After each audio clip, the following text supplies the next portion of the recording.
Hello and welcome back to the Jet Press Podcast. My name is Justin Fried. I'm joined by Mike Luciano. Mike, the Jets have fired Robert Saleh. Today's been a wild day. I haven't eaten yet today. I'm not sure I will. It is a wild time in Jets land. The Jets are never normal. They're just not a normal football team. They do not operate the way other organizations do. And here we are. The Jets fired Robert Saleh. We're going to be live immediately reacting to this news, talking about why the hell Nathaniel Hackett is still employed. We know why that is. What the hell is next for this Jets team moving forward if firing Robert Saleh was the correct or incorrect decision?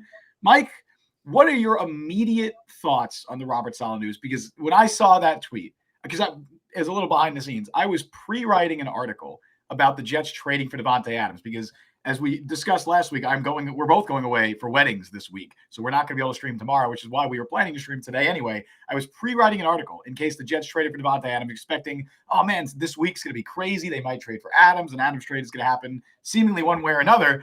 Little did I know that the biggest news of the day was not going to be anything to do with Davante Adams. It was the Jets firing Robert Saleh after a 2-3 start to the season, following a 6-point loss to the best team in the NFL. It's stunning. It's shocking. It's one of the most shocking moves I think the Jets have made in the last few decades, which is saying a lot about this organization. It's the first time that Woody Johnson has ever fired a head coach in the middle of a season. I don't have the words right now to put out there and explain how I'm feeling about this. So, Mike, why don't you start us off? How do you feel about this?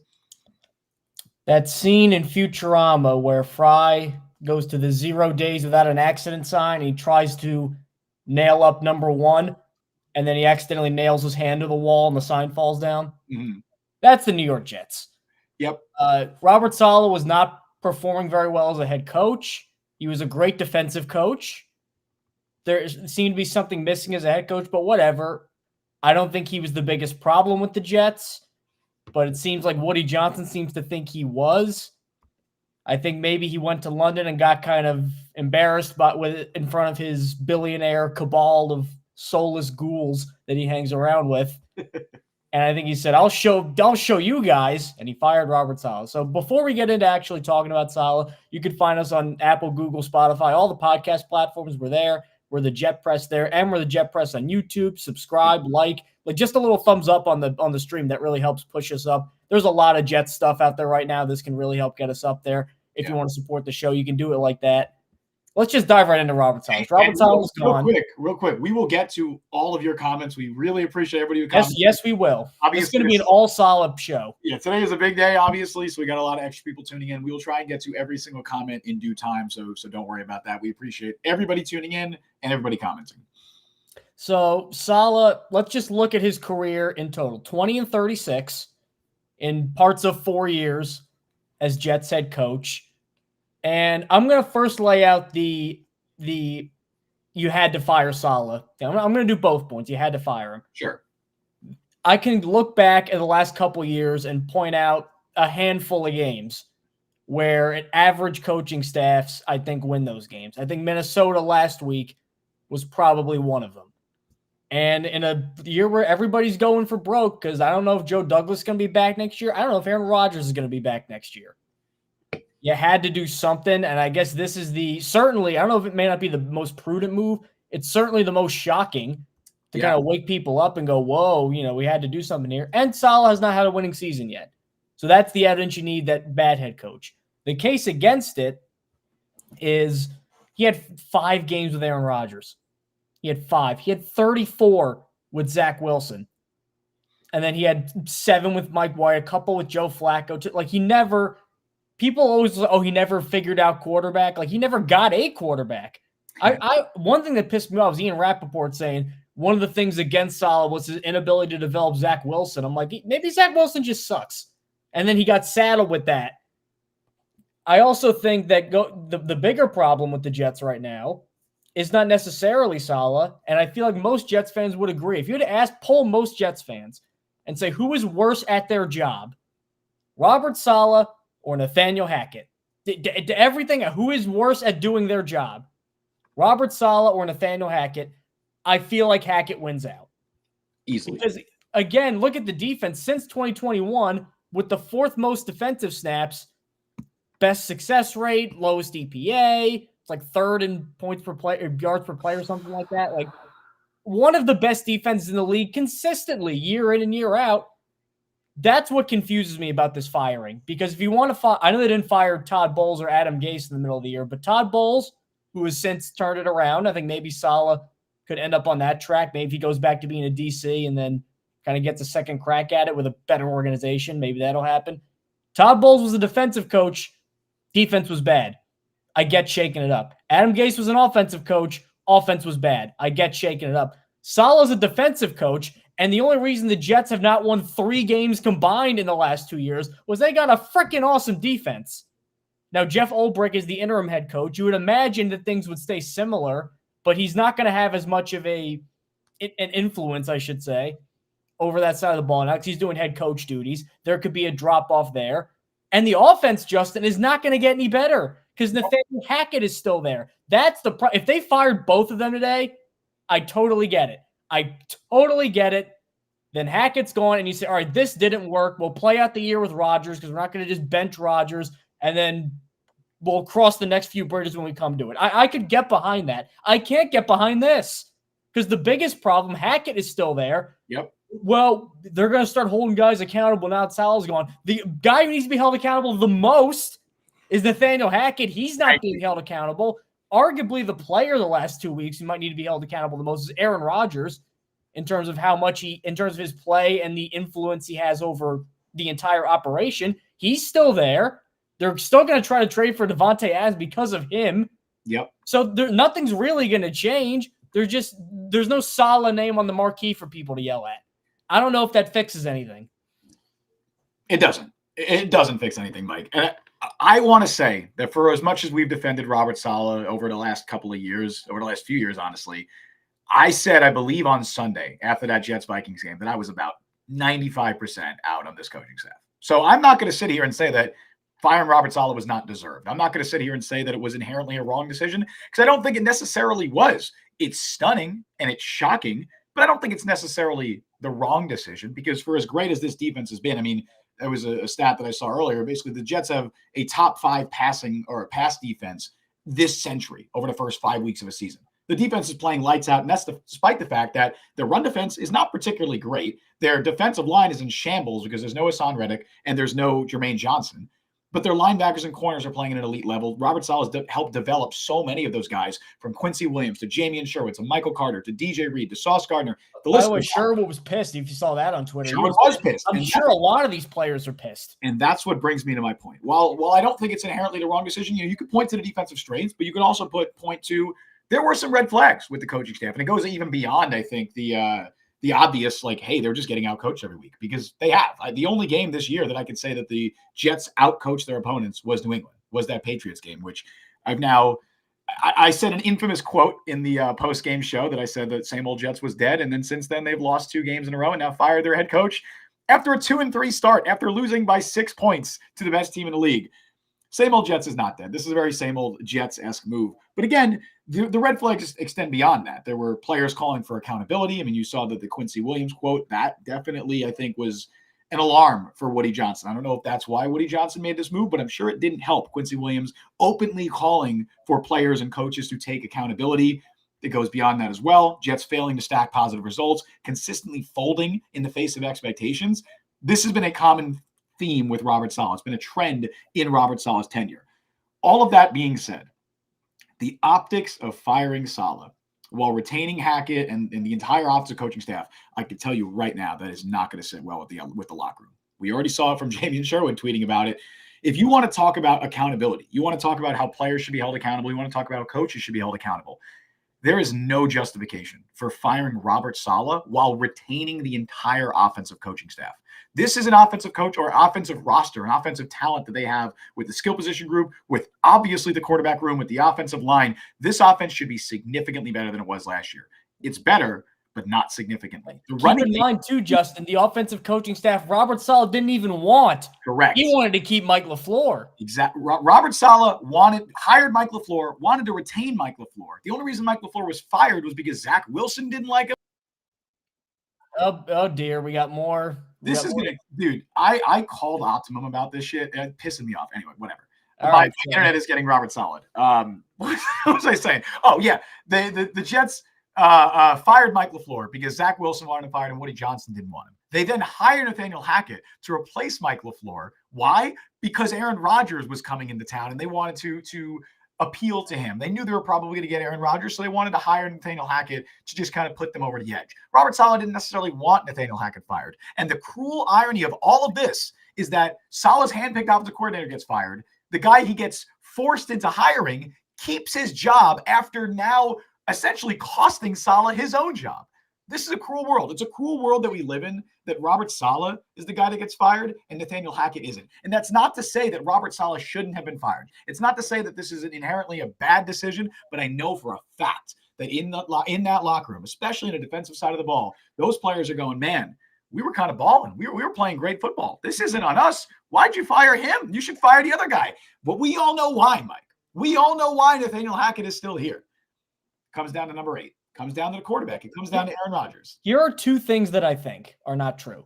Number 1, Salah and Rodgers hated each other. I don't know if they were buddy-buddy. I think it was mostly just an average working professional relationship, especially because a lot of the insiders have basically said this was not like Rodgers was pissed.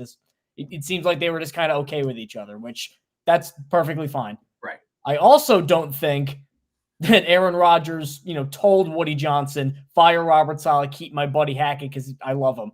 I don't think that happened either. What I think happened, and this is just me connecting dots together, sure, is I think Woody Johnson loves Aaron Rodgers so much, and I think he thinks the world of Aaron Rodgers, that he thinks he's getting MVP Aaron Rodgers, and if he's not that, well, then it can't be his fault. It's got to be somebody else's. And the biggest name to fall on the sword for that would be Salah. Yeah. Firing Hackett would be a more practical move. Firing Salah is a more seismic move. It's the wrong move, but that's what I think he's thinking is, man, we should be 4-1 with Aaron Rodgers. This dunce can't even, he lost us 2 games. That's what he's thinking. That's not the right way to think, I don't think, but that's how I think Woody's viewing everything. And what's crazy is they're 2 plays away from being 4-1, Mike. Exactly. Greg Zuerlein makes a kick because Schefter even said the loss to Denver kind of woke up the building and we should be better than that. Zuerlein makes a kick. That's not even they're not happy about it, but it's a win. If Zuerlein makes that kick, Salah's not fired. If Alan Lazard catches that touchdown pass or Mike Williams turns around and is ready for the ball, Jets might win that game and Robert Saleh's not fired. I mean, that speaks to how crazy the NFL world is, that one play like that can determine the entire fate of a coach, of a season for a team.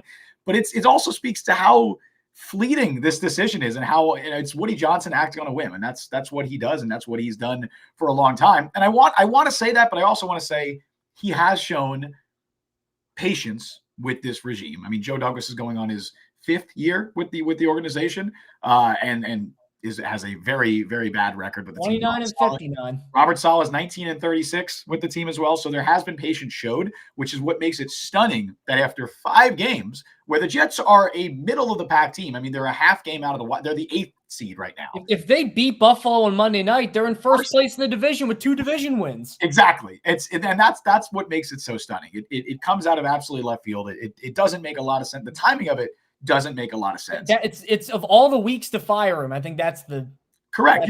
You're firing after you lost by 6 points to the best team in the NFL. I don't think the final score line necessarily is indicative of how that game progressed. And we were sitting here on Sunday and saying, hey, look, with a better coaching staff, they probably win that game. But it wasn't with a better defensive coaching staff, Mike. It was with a better offensive coaching staff because this offense stinks. That's what I'm wondering. Like, we've seen everybody talks, the interim coach bump.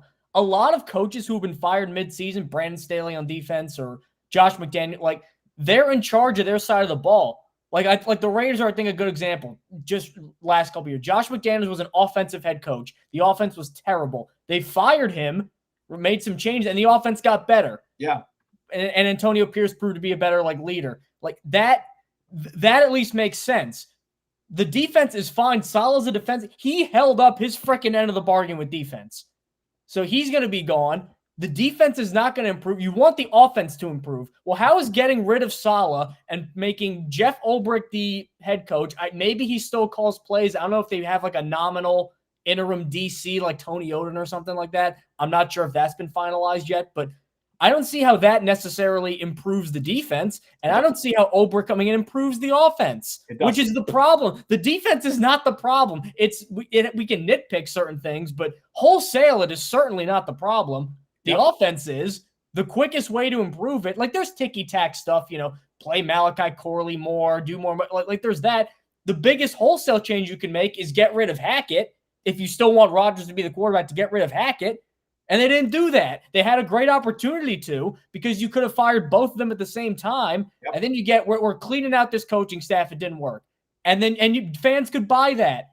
I don't buy this because this just seems reactionary. It almost seems like personal for Woody, which, by the way, I know there's conflicting reports about how he was escorted out of the building. All right, like if that's true, goddamn shame on Woody. He's a nice guy. He did his job. He tried, it didn't work. Escorting him in security out of the building, that's pathetic. That's pathetic. Even if he wasn't escorted, by all accounts, he was not given an opportunity to address the team, which I know I've seen some people go like, oh, it's Tuesday, the players are off. The Jets play on Monday. I believe the players are in the building today. There's no reason why Robert Saleh should not be allowed to address his players. That's who knows what's going on with that situation. The bottom line is, the Jets offense is broken. It's not even broken. It's just an archaic style that maybe could have worked a few years ago. Maybe it could have worked back in 2016, 2017. It's not going to work in 2024. They rank bottom 5 in play action and pre-snap motion. They're near the bottom of the NFL in average depth of target. They're just throwing little dinks and dunks and hitches and slants. They rank 3rd in drops, and they don't have a quarterback who can keep defenses honest with his legs. That is not a recipe for success in the modern NFL. But that's how they want. That's what Aaron wants. That's what Hackett wants. That's what Woody wants. That's what they want.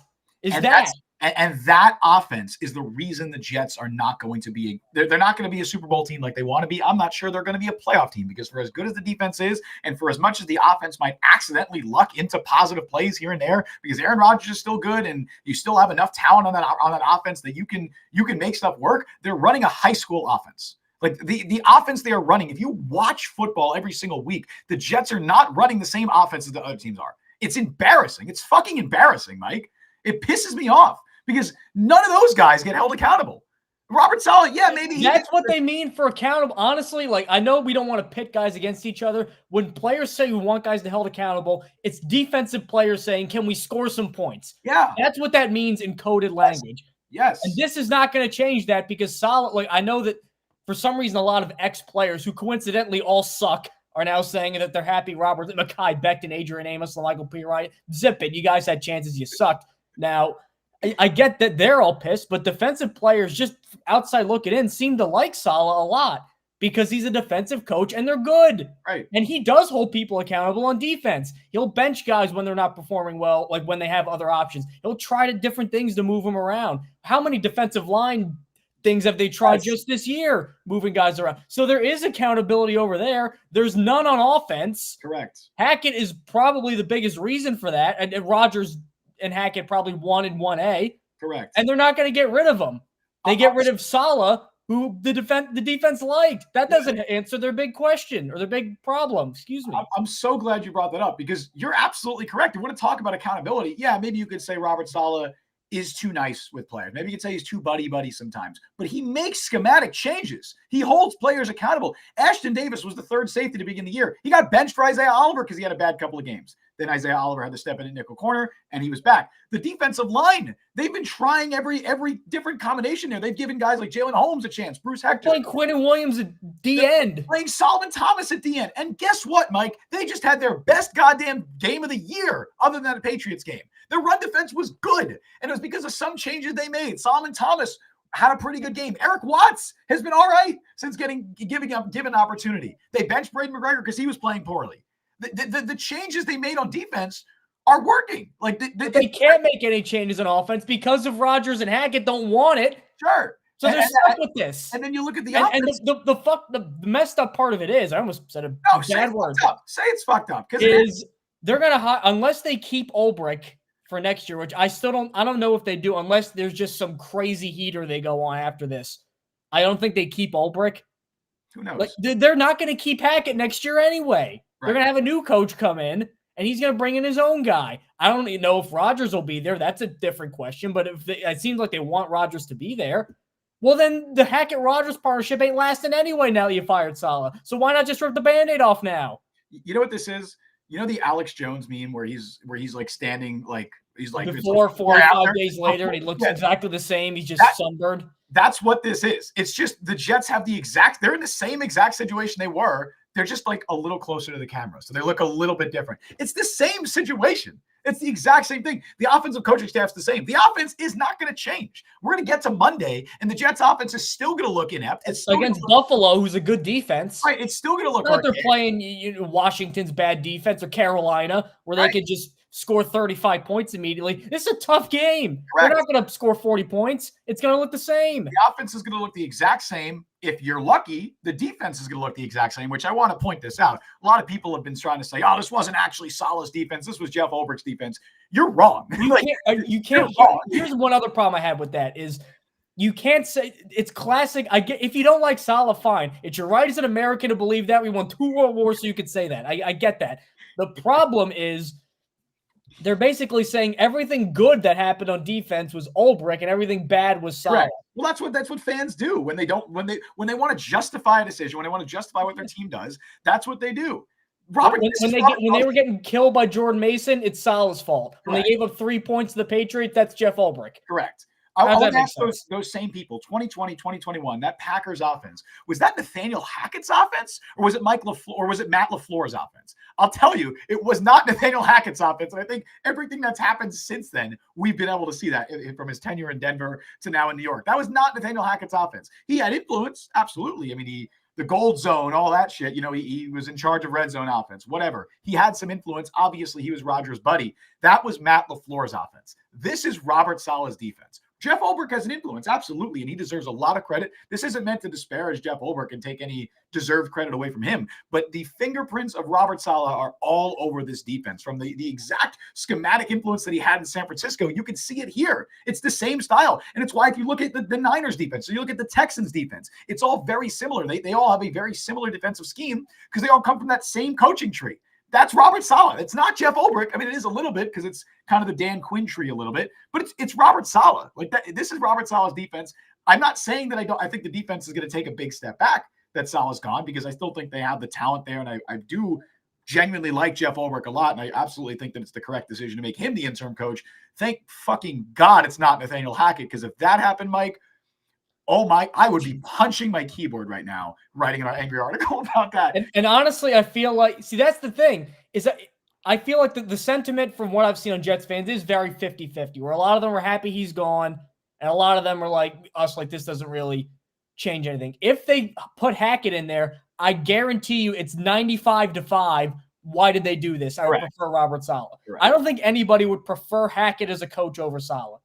Therefore, get rid of Hackett too, because he's not going to be here next year.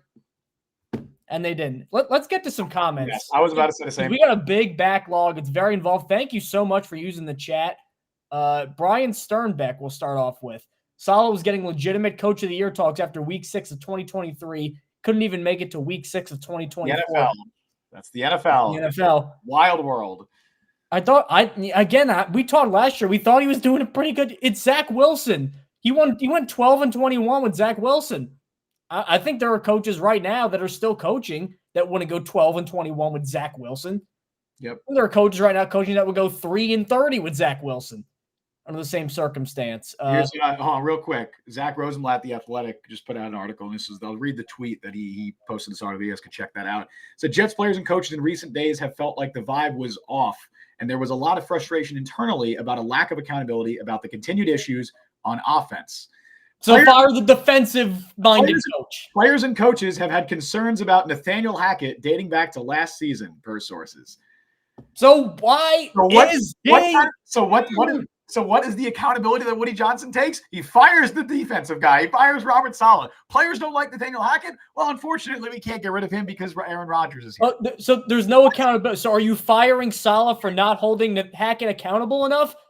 Then you hold Hackett accountable. What do you fire Hackett? That is a dysfunctional organization, Mike. And I don't want to be the guy that's just like, oh, it's the same old Jets. Like, it's the same old Jets. The dysfunction. This is beyond. The Jets never did this. This is level. Dysfunction. This is dysfunction to the highest degree. And anybody saying it's not is they're looking at it with green and white colored glasses. This is dysfunction. It's honestly, and honestly, we pushed back on this a little bit for the last year and a half since the Jets got Aaron Rodgers. It's letting the inmates running the asylum. And instead of this case, the inmate is just Aaron Rodgers. Aaron Rodgers is dictating everything. Even though the players have concerns about Nathaniel Hackett and they want accountability from the offensive coaching staff, we can't fire him because Aaron Rodgers is here, and Aaron Rodgers doesn't want him fired. So, and if Aaron Rodgers was the MVP in Green Bay, then everybody's fine with that, but he's not. Exactly, and that's why we pushed back on this in the past, because we're like, well, look, it worked with Peyton Manning. It worked with Tom Brady. Those guys were still playing at an elite level at that stage. Peyton Manning set a touchdown pass record. Tom Brady won a title immediately. Correct. And Peyton won a title later. Aaron Rodgers, I don't even think this is all Aaron, because I've defended Aaron Rodgers' performance. I think he's been the top 15 quarterback this season based on performance. The offense doesn't work. This offense, you're not going to win with it. And if Rodgers is okay with that, if Rodgers is continuously okay with Nathaniel Hackett and continuously okay with this offense, then he's going to continue to look like shit. I believe Mike Garofalo had a story. Rosenblatt mentioned this too, where basically the way it works is Hackett basically gives Rodgers 3 plays in the huddle, and then he kind of picks one. That would explain the delay of game penalty. But you have to play quarterback. You can't be the play caller, and you can't do it. And if Rodgers doesn't want pre-snap motion, sorry, man, you should be retired then, because that's not how the fuck it works in 2024. It's not. And that's honestly, remember how bad Brady was the last year in Tampa? Yeah. Offense looked very stale. Because it was very archaic. They were running a very archaic. Peyton at the end in Denver got hurt a bunch. That was his problem. But there was Bruce Arians too towards the end of his time with Tampa as well. The NFL passed him by. Brett Hundley. I thought this was almost Brett Hundley, like a pseudonym of Rodgers' old backup. Aaron does it again. He did the same thing in Green Bay. Look how long Mike McCarthy got. Yeah. And then Matt LaFleur, obviously, he worked with him. He did not do this in Green Bay. He was pissed with Mike McCarthy. And I get they have the whole, different ownership structure, but he never did this. 5 games. That's all you get. By all accounts, again, I'm open to changing my mind on this if new information comes out, as we all should be.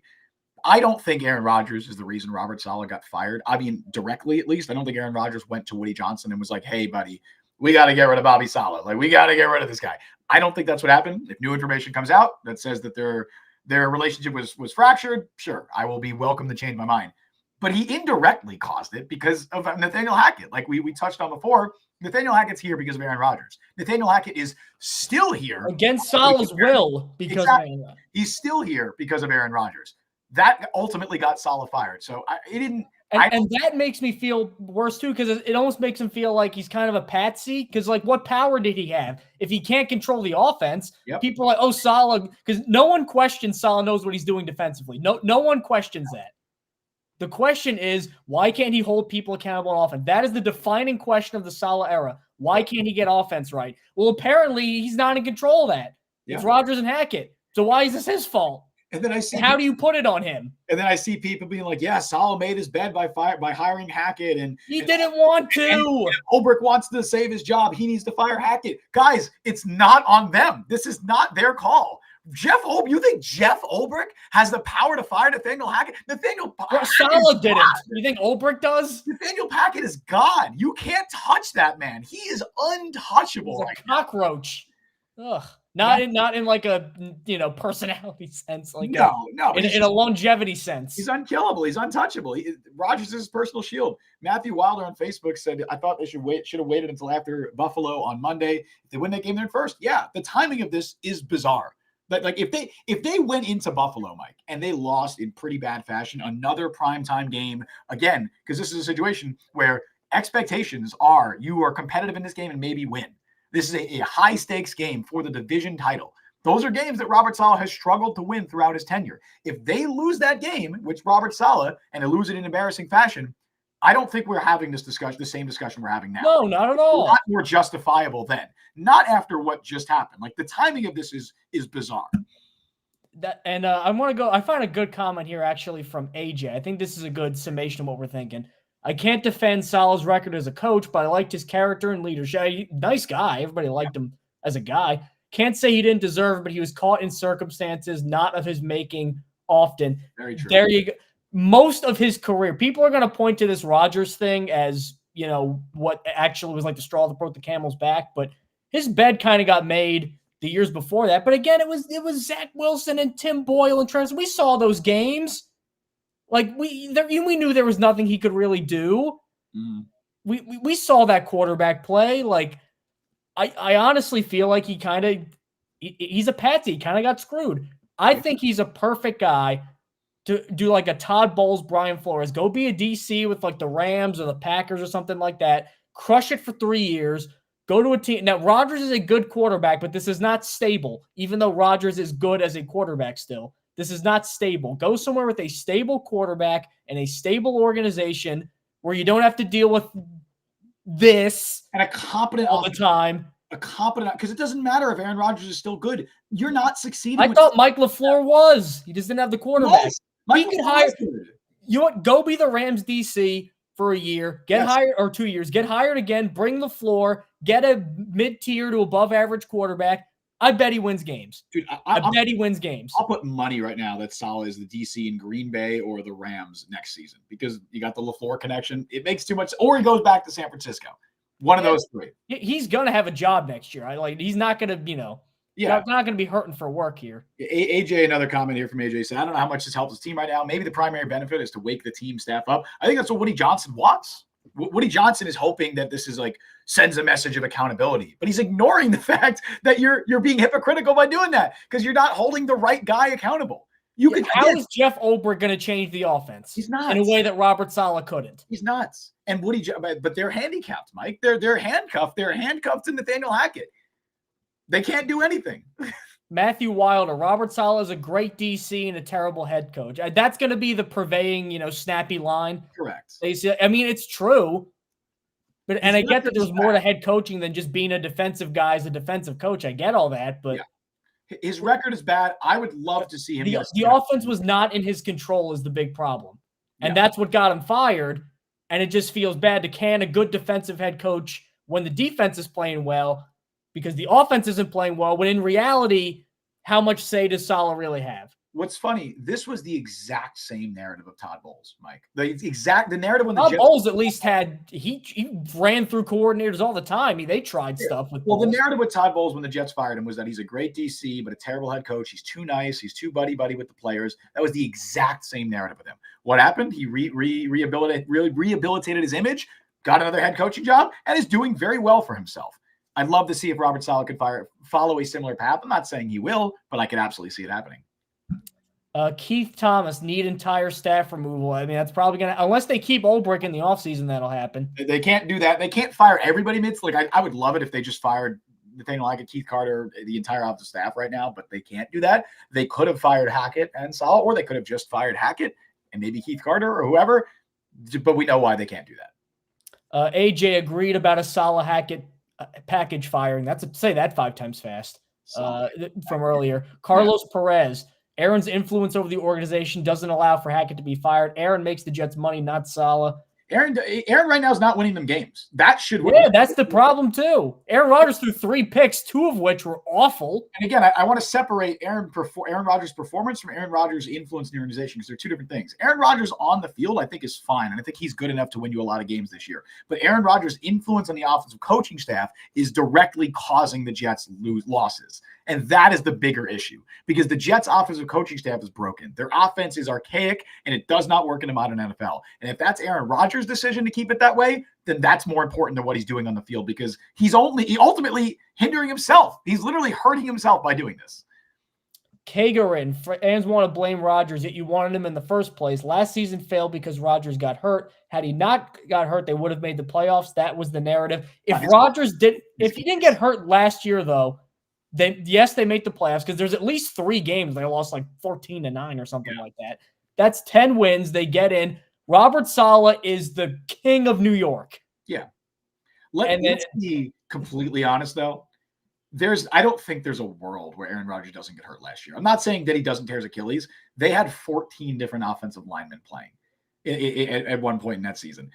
I don't think Aaron Rodgers survives that season. The offensive line was abysmal, and he was bound to get hurt at some point. Kager, and again, last I checked, the head coach is responsible for his players and his coaching staff. Not in this scenario. Not in this scenario, no. Not here. Not in New York. Here. Not the Jets. With a normal team, yes. With a normal organization, a well-run, competent, not dysfunctional organization, yes. Not the New York Jets. Kata Graf, Salah and Hackett are equally bad. Salah isn't an all-around head coach. He just isn't.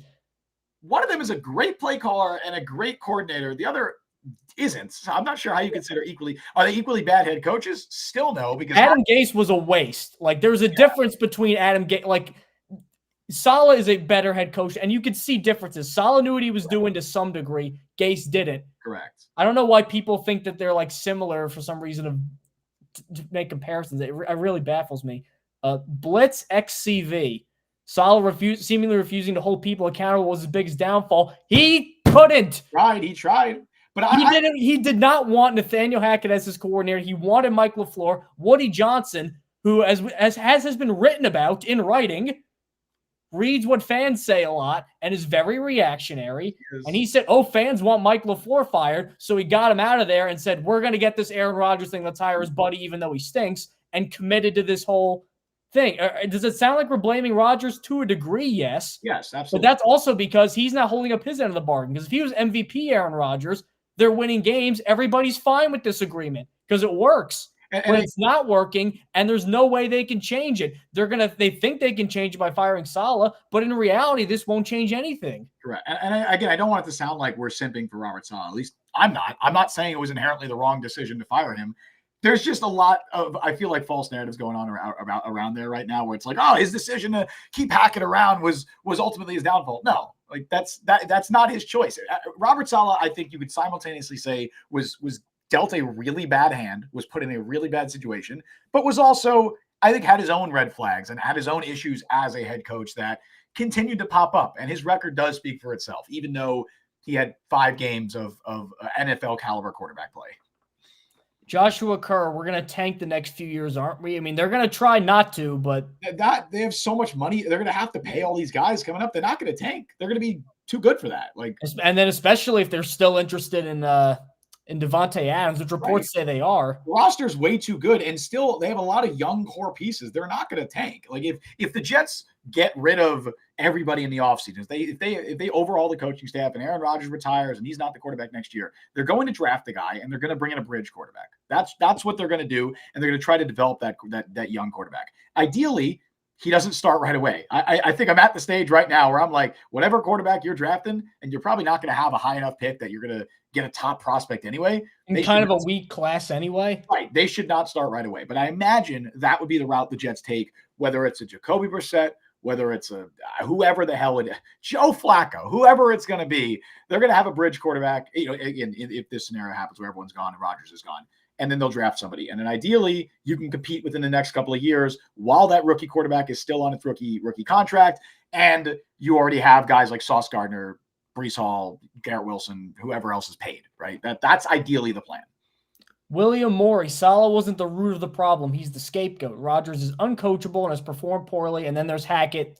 I roll more. I don't know about performed poorly, but underperformed relative to expectations and underperformed to a degree where him having control over all of this is unacceptable. But if he was in Green Bay where he's MVP, this is acceptable because they were A, winning, and B, he was playing really well. When it doesn't go well, which we haven't really seen a lot in his career because he's Aaron Rodgers and he's really good and he always does well, this is what you get. What's so funny about the situation is it's a catch-22 because I think Aaron Rodgers is still a good NFL quarterback. I don't see any signs of him being washed. I don't think it's a physical thing at all with him. He's been good for the most part this season. He had a rough outing last week. Again, I think he's been a top 15-ish quarterback this year. Unfortunately, his numbers, his production, and the entire effectiveness of the offense are limited because of the offensive design. But the ridiculous part about it is that I can't say that Rodgers is being held back by the offense because it's Rodgers' offense. He's literally holding himself back with the design of the offense because this is how he wants it. This is how he wants Nathaniel Hackett. This is the design of the offense. And that offense is not single-handedly, but it's a large reason why the offense is not succeeding. It's not even on Aaron Rodgers, the quarterback. It's on Aaron Rodgers the offensive coordinator, the quarterback's coach, the passing game coordinator, whatever the hell you want to call him, because he's a coach and a player at this stage. It's not on Aaron Rodgers, the player. It's on Aaron Rodgers, the coach. Just like you want to point to like the latter days of the Bill Belichick era in New England. A lot of their struggles were not necessarily a result of Bill Belichick, the coach. They were a result of Bill Belichick, the GM. And I think this distinction needs to be made here that Aaron Rodgers on the field can still get it done. You could still win a lot of games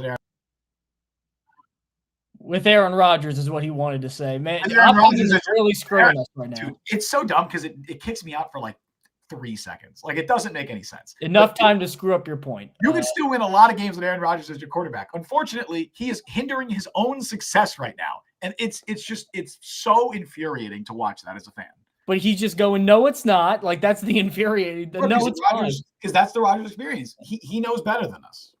And the thing is, in Green Bay, it looked like he had all the answers. Because he had Matt LaFleur. And that's what's like, I think, honestly, we made this mistake. I know I did, and I think a lot of fans did, being like, look, he won back-to-back MVPs with Nathaniel Hackett in Green Bay. No, he didn't. He won back-to-back MVPs with a top 3 offensive play caller and top 3 offensive mind in the NFL in Matt LaFleur. And he said that last year, too, when guys were talking about firing Hackett, his excuse was always, well, I won 2 MVPs in this offense. It's like, well, you're Aaron Rodgers. Of course I was saying that. I was using that to justify it. Little did I realize that that's such a dumb talking point, because he won it with Matt LaFleur. Nathaniel Hackett was along for the ride. Nathaniel Hackett was there to smile and clap and give a thumbs up and hug Aaron Rodgers every once in a while. That was Nathaniel Hackett's job. He was there to make gold member references. He was there to reference Austin Powers. He didn't have any actual offensive control. The man was just there. He was along for the ride.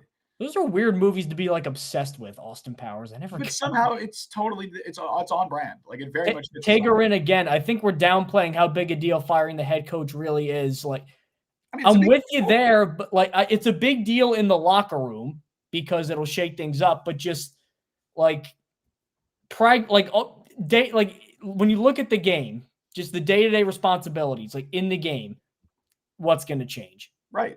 And this is not a situation, like I keep bringing up this firing because I think it's a good point to illustrate it against. When you look at Josh McDaniels last year with the Raiders, things were so poisonous there, where everybody was pissed at everybody and nobody liked McDaniels. Like, I don't think Salah got to that point. I think Hackett did. And that was what we're saying. Why not get rid of that? Why not do, step 1 before you go to step 7, which is get rid of Salah? And they immediately jumped over all that and went to go fire Salah. I don't know. I forget if we talked about this in the show. I know we talked about it right before we went live. There was a report from Albert Breer that came out that said that part of the reason it seems like Woody Johnson made this decision to at least promote Jeff Ulbrich was because Kyle Shanahan and the San Francisco 49ers showed interest in Ulbrich in the offseason and wanted to hire him as a defensive coordinator. The Jets were very fortunate. They were able to keep Ulbrich for another year. And that interest that Kyle Shanahan and the 49ers showed kind of piqued Woody Johnson's interest. And he's like, oh, well, if Kyle Shanahan likes this guy and a really good, world-class, first-class organization, the 49ers like this guy, clearly he's pretty good. And so I genuinely believe that Woody Johnson went into this season, unbeknownst to us at the time, obviously, and everybody else, he went into this season with a very quick trigger finger with Robert Saleh and was like, man, if they stumble out of the gate and they're not as good as I think they should be, if they're not 3-2, 4-1 through 5 games, he's gone. And I'm putting Ulbrich in charge. I really believe that that's partially what happened. It wasn't even. You're going to operate. Well, you know who else Kyle Shanahan liked? Robert Saleh.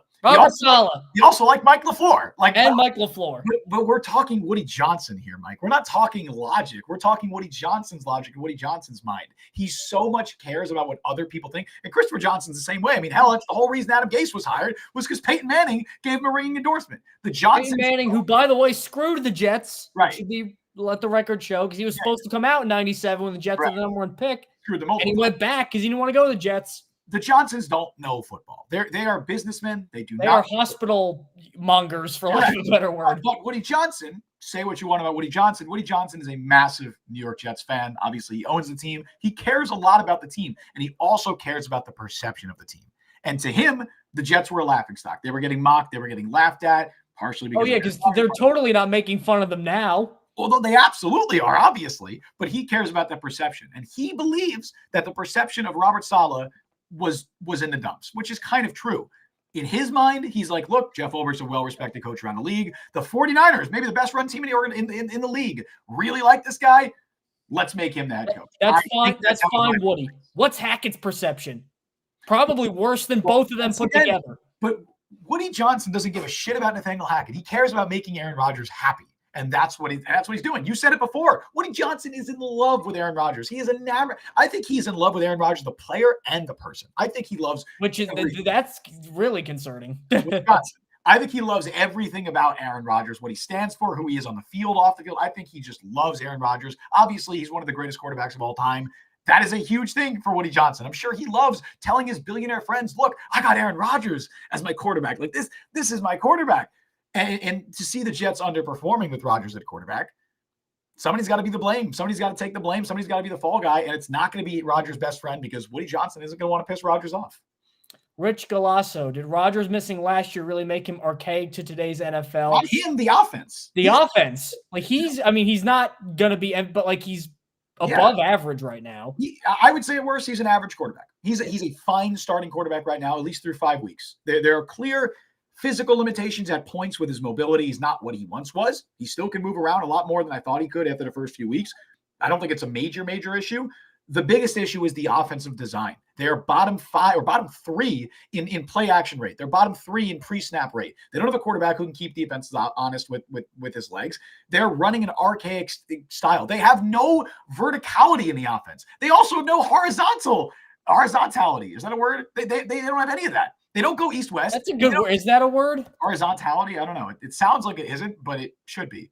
Yes, it is. Holy crap. That's a good poll. Word of the day. They don't have any verticality. They don't have any horizontality because they're not going east-west with screens. They're not going east-west with pre-snap motion. And they're not going north-south because they're not stretching the field. They're just running a bunch of hitches. They're running a bunch of slants. They're running a bunch of ins and outs. They're not running deep crossers. They're not running posts. They're not running comebacks. They're not running digs. The offense does not work. You can't run an offense like that in 2024. It's not Aaron Rodgers, the player, who is archaic. It's Aaron Rodgers, the offensive mind. It's Nathaniel Hackett. It's the entire offensive design. You cannot work that in 2024. And unfortunately, I don't see how firing Robert Saleh fixes that. Sure, it sends a wake-up call about accountability, whatever, you want. Whatever. But it doesn't, because it doesn't on offense. Just whatever buzzword you want to blabber on about, it sends accountability. It's a wake-up call to the locker room. It doesn't, though. That's the problem. That's what we're mad about. Schematically, what has changed? Logistically, what has actually changed? In reality, what has changed? Nothing. Nothing has changed. You just have a different defensive guy calling plays now. That's it.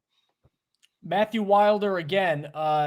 You've heard through Aaron's career, he has personality issues and can be a dick. Yeah, I can see that now.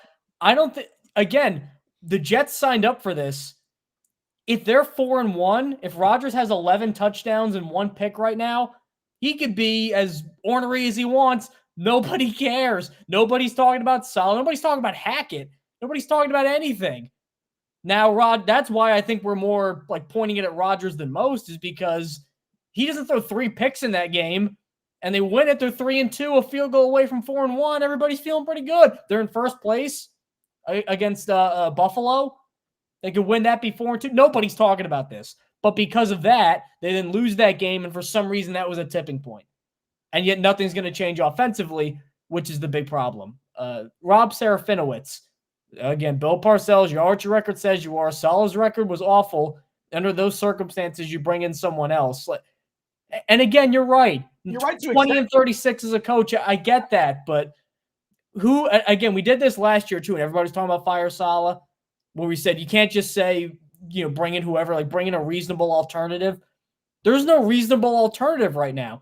They're not going to hire, as you mentioned before, the hot new coordinator. They got to hire someone who is going to let Aaron Rodgers have this same degree of freedom that both he wants and Woody Johnson wants him to have. And you're not going to get a good coach that is going to do that. I don't even know if Salah wanted to do that. I feel like he had to do that because he had Zach Wilson for all this time. And he's like, anything to get me away from Zach Wilson and towards Aaron Rodgers, I'll do that. No coach with options, which are the good ones, are going to look at that and say, well, as is evidenced by Robert Saleh, I don't have control over the offense. And if it's bad, I'm going to get fired anyway. So why would an offensive guy take that? And why would a defensive guy take that? Because Salah was a good defensive coach, and that didn't save him.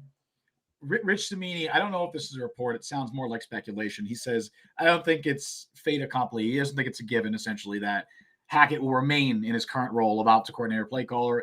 As he puts it, It's Well, then why not just fire him then? Why demote him? Ready? He says, and this is Samini says, it's Ulbricht's decision now. I think everything is on the table. Look, I'm willing to change my opinion on this to some degree. If Nathaniel Hackett is fired, if he's demoted, reports suggest they're not firing him, just demoting, legitimately, I would take demoting him. Because I know how hard that would probably be to convince Aaron Rodgers, to convince this team to actually demote Nathaniel Hackett. If you want to keep him on as a cheerleader, go for it, man. Let him do cartwheels. Let him do that shit. I don't care. Keep him around as the water boy. Keep him around as a trainer. I don't care what he's doing. If you demote him and he's not calling plays and he's not designing the offense, awesome. The unfortunate part about all of this is that even if that happens, I have no faith that Todd motherfucking Downing is going to be any better. Todd DUI Downing. I don't think Todd Downing is going to be. Maybe he's better than Nathaniel Hackett, but it's the same issue we said going into the year. This offensive staff stinks. It's not just Nathaniel Hackett. It's all of them. They're all bad. Like there's no. Because they fired everybody and they hired all the guys from the Titans who were so bad. They got Mike Vrabel is 3 times a better coach than Robert Saleh is. And they were all so bad they got him fired. They then brought all them in. And they wanted to hire other guys too. They looked at like Deuce Staley. I know that they had looked at I'm absolutely blanking on his name. The amazing offensive line coach. You know what I'm talking about. Former Jets offensive line coach. For who? The Browns for a long time. Bill Callahan? Bill Callahan. Now in Tennessee, I think. Well, because his son. Yeah, because his son. Bill Callahan. They wanted to hire guys like that, but who the hell was taking this job when you knew Nathaniel Hackett was the offensive coordinator? You knew you could have little to no say over the offensive staff because it's Hackett and Rodgers offense, and you have 1 year of job security. Maybe not even that clearly. Who was taking that job? So what'd you get? You got the leftover scraps. You got Todd Downing. You got whoever else. I mean, they brought Tony Dews. Tony Dews. They brought back Sean Jefferson, who was the wide receiver coach under Adam Gase. Like they got the scraps, and I don't want to. That's not to disparage these guys, but there's no high level experience on this offensive staff. There's no track record of any of these guys not only being part of good offenses, like having say in good offenses. There's no track record of them even being part of good offenses. Hackett, oddly enough, probably has in terms of experience more than most of the guys on the staff. That's the scary part. He's the only guy besides Downing who's been an offensive coordinator at the NFL level. Downing's the only other one who's been an offensive coordinator at the NFL level. And he was so bad, he got fired immediately in Oakland. They hated him in Oakland. Yeah. And in Tennessee, he got guys fired. Yeah. I mean, it's a terrible, terrible offensive staff. And so, sure, firing Hackett, I think, makes it better. But who are you going to at this point, give it to Ron Middleton. I don't know if the guy can call plays, but he seems like a fun dude. But he seems like a fun dude, and he's 1-0 as a head coach when he filled in for Salah when he had COVID. Kagerin, again, a lot of good stuff here from Kagerin and AJ. I want to get to a couple comments from them. Thanks for using the chat, guys. How does Rodgers not see Hackett's play calling as an issue? It's one thing to love the guy as a person, should be obvious. If he's really preventing the Jets from demoting Hackett or firing him, Rodgers is more at fault than the OC. Yeah. Sure, if you want to go that way. I think we're kind of hinting at that too of, Rodgers has to own up to some of this too. Now would be a time to show flexibility. While we're frustrated, he's not going to show flexibility. We know that because he has never shown flexibility. And Woody Johnson is certainly not going to show flexibility because he basically, I don't think, he doesn't care how the sausage gets made. He just wants Aaron Rodgers to throw for 4,000 yards and 40 touchdowns. Yeah. That's all he wants. And he's saying, well, he's not doing it, so let's get rid of this part, and let's get rid of this part. And by the end, they're just going to strip everything bare until it's just Hackett and Rodgers left. I want to. A lot of people say about Aaron Rodgers, they say he's an ultimate competitor, and he's does everything he can to win. And you see it on the field. He's a fiery guy, and he really, really, really wants to win. Like you could see that with him. But he's not like Deshaun Watson in Cleveland, where he's just like quitting and cashing a paycheck. Right. But he's trying. I want to call out that notion a little bit, because if Aaron Rodgers really wanted to win, if he wanted to win that bad, then he would stop protecting Nathaniel Hackett. Because I think deep down, Aaron Rodgers knows Nathaniel Hackett is not a particularly great NFL offensive coordinator, but he loves him so much as a person. And more importantly, Hackett lets Rodgers do what he wants.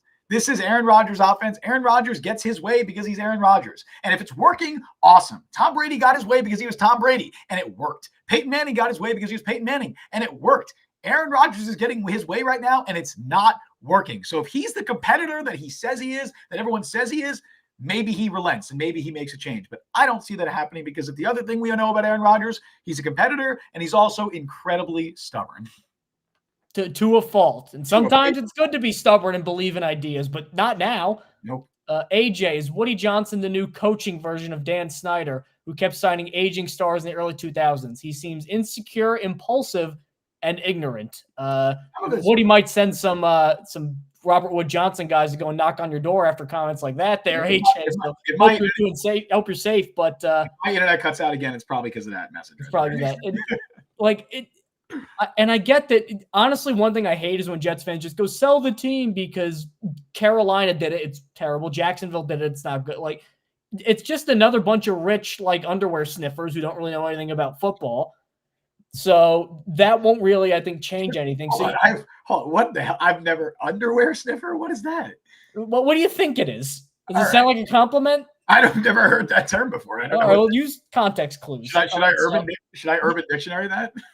Anybody who is successful enough in business to buy an NFL team, unless they get gifted to it by daddy dearest, is impulsive, and so they think that they're arrogant, for lack of a better word. Because I made $1 billion, I know what to do. And Jerry Jones bought a team, and he was the GM, and he won. Why can't I do that? I made $5 billion in here. Like, they all think like that.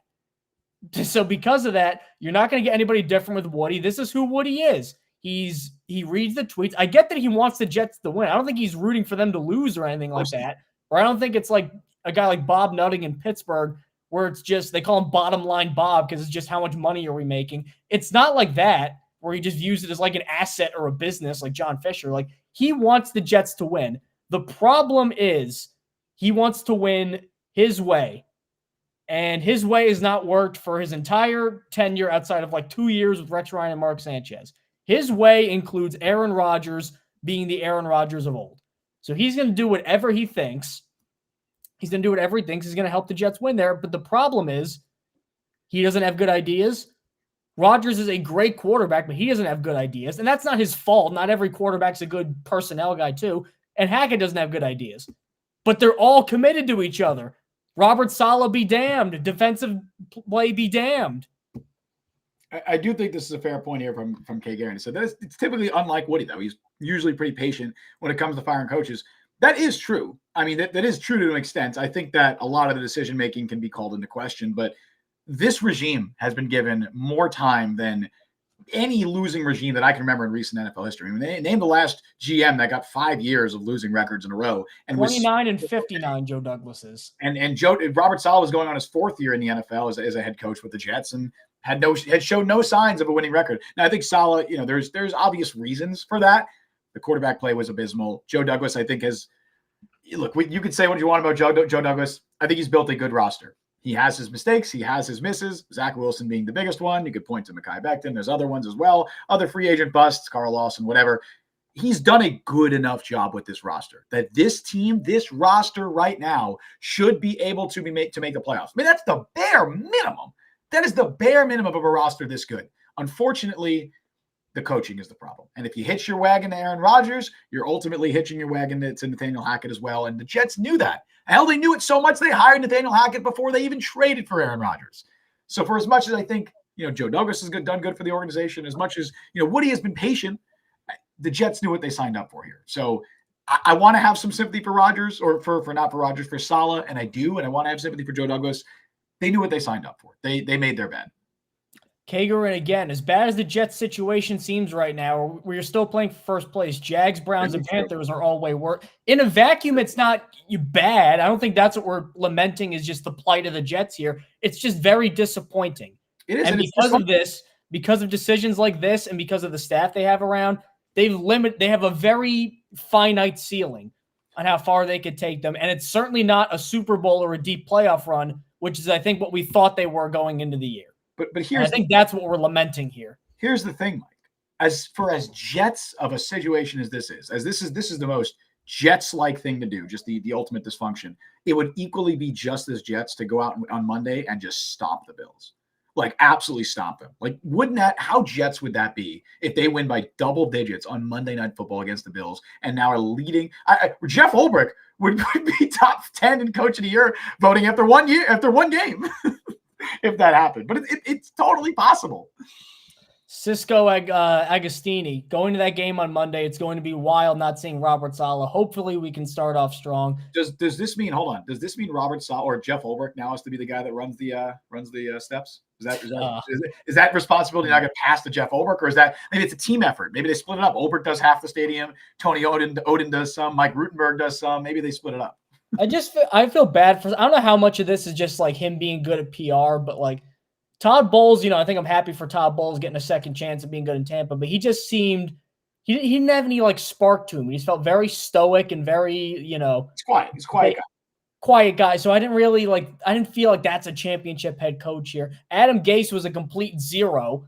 Yeah. Not to like get into personal attacks or stuff like that, but like I think everybody was thrilled to let him go. Like Salah seems genuinely like a nice guy, and he seems like a coach that a lot of people like. I don't think any player was really pissed when Adam Gase got fired. Anybody tweeting, anybody subtweeting anything when Adam Gase got fired? No. People, I think, liked Robert Saleh. He's a good guy, especially defensive players know he's a good defensive coach, and that's why I think I'm a little not pissed, but I guess kind of morose because I feel like he not got set up to fail, but the reasons he failed, I think the two biggest ones, I think were not in his control.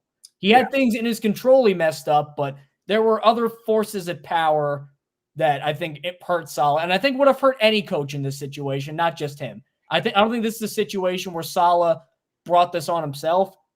I think the situation he was in kind of turned out to be not what he thought it was going to be. I'm most pissed just because it's not fair that he gets to lose his job and Nathaniel Hackett keeps his job. If they fired Nathaniel Hackett as well, I'd be like, wow, all right. They did it. I can't be mad about this. I understand why they did this. I can't be mad. I'm only mad because they fired Salah and kept the entire offensive staff in charge. A couple comments here I wanted to get to. Kay Guerin said, pretty sure the Panthers owner is worse. Yes, he is. Shad Khan down in Jacksonville is pretty damn bad too, not to mention Jimmy Haslam in Cleveland. Yeah, I don't think Woody Johnson's the worst owner in football. He's not an amazing one. Like, no, he's not. I do think he gets overblown. That's the thing too. I don't think he right now he's doing actively harmful things in terms of like the personnel thing with the Salah and Hackett thing. But it's been a long time since he has. Yeah, it's been a long time since he has, and like he didn't give Deshaun Watson that fully guaranteed deal. There's no every rich old guy that age has done and said problematic things. I don't think he's like a saint here. He's probably not like a great person, but unlike the Panthers who give their coaches 1 year if they're lucky, Woody Johnson generally has a pretty long leash. He is trying. Not every owner tries. Yes. I think, and he tries really hard and he tries a lot. Now his ideas are really bad, so he fails a lot. But I guess you got to respect the effort because not everybody gives that effort. It's not. He's not Jerry Jones. He's not micromanaging every single thing. Unfortunately, he has more say than he probably should. I'm not saying Woody Johnson's a good owner, but you're right. He's not the worst. JT Nickerson said if the Jets come out flat on offense against Buffalo Monday night, is Hackett gone next Tuesday? He should be, obviously, but it is your guess is as good as mine because it's not ultimately our decision. We can sit here and say logically, like he should be fired. He deserves to be fired on merit alone. He absolutely should not be the offensive coordinator of this football team. But merit is not the reason he's here in the first place. We know why he's here, and it's not because of his own ability. I think we're going to go and wrap it up right there. Thank you guys so much for a very active chat with a lot of really good talking points. Robert Saleh, no longer the head coach of the New York Jets. Oh, man. 20-36, no winning seasons, no postseason appearances. But as we kind of went into, he kind of got screwed a little bit by forces that were not in his control, by Nathaniel Hackett, by Woody Johnson, by Aaron Rodgers. It's a big old New York Jets mess. And maybe it ends with a playoff appearance this year. I don't know, but the vibes are not great. As Greg says here, I want to end on some optimism. I was 8 years old when the Jets won Super Bowl III. I hope I can see another Super Bowl win to enjoy it more. Greg, I've never related to a comment more. Well, you weren't 8 years old when the Jets won the Super Bowl. Yeah. And as Matthew Waters said, we didn't even talk about this, like replacements, hire Vrabel. That would be good. But we'll get into that in the future. On that note, Jordan Schultz reporting the Jets part of the reason that the Jets made this decision so early is because they want to give Jeff Ulbrich every opportunity to win the permanent head coach job, which, man, we'll see what happens. It's rarely a good thing. A defensive coach from the 49ers scheme, that'll be what really turns us around. Oh, wait. And honestly, personality-wise, I could be wrong. It seems like they're maybe Ulbricht's a little more rah-rah. I don't know. Like they seem kind of similar. Ulbricht's Robert Saleh, who just curses a lot more. Yeah. That's right. Saleh's Lebanese Jeff Ulbrich, or Ulbricht's white with a beard Robert Saleh. Is Ulbrich bald? I don't think I've ever seen him without a hat. I think he's got like very short graying hair. I think you're right. I can't even picture him without a hat right now. Well, there are pictures of him, and he's got like almost like spray painted black hair, but those are old. So, okay, there's one of him on the Jets, and he's got like very short, like almost like military buzz cut kind of gray hair. So he's not Lebanese Robert Saleh with a beard and not fully bald. That ruins the whole Jets bald contingent between Douglas Hackett and Salah. Well, the bald reign is over. The ball bros. That's why they kept Hackett. That's why they kept Hackett. I guess if somebody has to care about fashion in this place. Justin. I was expecting to come on today and talk about some Devontae Adams trade rumors. I was expecting to maybe criticize the Jets coaching staff a little bit. And honestly, I was expecting to have a conversation of, hey, how long does Robert Saleh have? Instead, we got to talk about how Robert Saleh was fired in what has honestly been one of the most stunning days that I can remember in recent Jets history. It's been a wild day. But we appreciate everybody who tuned in. We appreciate everybody who commented. Today was a big stream for us. We stream normally live every Wednesday at 3 p.m. Eastern time. For new viewers who don't know that, we were already planning to stream today anyway. So we will be back on Monday night after that Jets-Bills game. We stream live every game day as well after every single game. So we'll see you guys then. But until then, thank you all for joining us on the show today. You can follow Mike on Twitter at Mike Luciano. Follow me on Twitter at Justin T. Freed. Follow the Jet Press at the Jet Press. Download the Jet Press podcast wherever you get your podcasts. Check us out on YouTube. Subscribe, hit that notification bell. You guys know what to do. We stream live normally every Wednesday at 3 p.m. Eastern time and live immediately following every single Jets game. Thank you all for listening to Jet Press Podcast. I've been Justin Freed. That's been Mike Luciano. We will see you guys on Monday. Wish you well, Robert Saleh. Hopefully you'll get a chance with a real team someday and not the Jets.